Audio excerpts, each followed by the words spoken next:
Apreciados hermanos y hermanas, buen día. Vamos a continuar con la lectura de Hebreos. Hoy vamos a iniciar el capítulo número 8. Y en el capítulo número 8, en el primer versículo, el escritor pues ya declara, pues de una manera ya puntual, cuál es su propósito, qué es lo que quiere hacerles saber, entender o que comprendan o acepten los lectores de esta carta. Y dice así: ahora bien, el punto principal de lo que venimos diciendo es que tenemos tal sumo sacerdote, aquel que se sentó a la derecha del trono de la majestad en el cielo, el que sirve en el santuario, es decir, en el verdadero tabernáculo levantado por el Señor y no por ningún ser humano. Bueno, en estos versículos vemos claramente, todo lo que se ha venido diciendo es para que ustedes comprendan que tenemos un gran sumo sacerdote. Y este sumo sacerdote no solamente intercede por nosotros, sino que gobierna. Sentarse a la derecha del trono de Dios, es lo que está diciendo aquí. La majestad en el cielo es una manera de referirse a Dios. Está sentado a la derecha del trono de la majestad en el cielo, o sea, es de Dios. Aquí está queriendo decir que gobierna o tiene la misma autoridad o poder que Dios. Es ese sacerdote que nosotros tenemos. Entonces, esto es lo que hay que comprender. Esto es lo que esta es la verdad nueva de la que hay que apropiarnos, de manera que ya no tengamos ningún problema o ninguna preocupación en pensar, pues, ¿qué voy a hacer para acercarme a Dios? Porque ya no hay sacerdotes, porque, o sea, ¿qué sacrificio voy a llevar? No hay lugar para llevarlo, en este caso el templo, no hay altar. ¿Qué hago?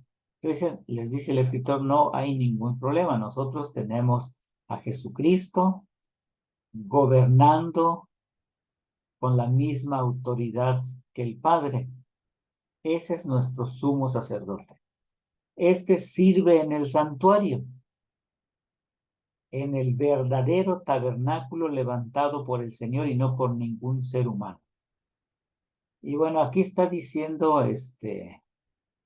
que la actividad que se venía diciendo, realizando antes y del que se habla mucho en el libro de Éxodo, Levítico, acerca del ministerio sacerdotal en el tabernáculo y después en el templo, haya su cumplimiento perfecto en Jesucristo.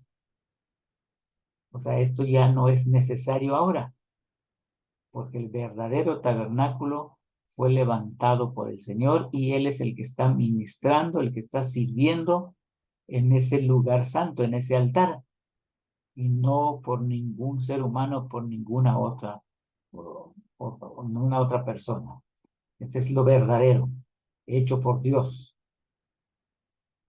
Bueno, esa es la verdad realmente que habría que comprender. Y es bonito recordarlo como creyentes en nuestra postura reformada, pues el asunto ese de los sacerdotes, pues ya no es necesario. Digo, porque así se implementó en el cristianismo nuevamente. Un sacerdote, a los pastores o a los líderes de las iglesias o a los predicadores o maestros, llegó el momento en que se les dejó de mirar como tal, y ya se les miraba como sacerdotes, como alguien que ofrecen eh, ofrendas, sacrificios o que interceden a Dios pues a favor de la gente, y que en algún momento llegó a ser necesarios o imprescindibles. Si no están ellos, la gente no puede acercarse a Dios. Y bueno, esto no es así.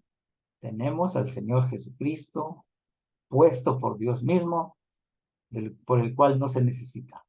O sea, no se necesita ninguna persona en especial. En la tradición reformada entendemos que todos los creyentes somos sacerdotes, en el sentido de que todos intercedemos o podemos interceder los unos por los otros, pero hay una verdad más bonita, en que todos podemos acercarnos a Dios sin ningún intermediario.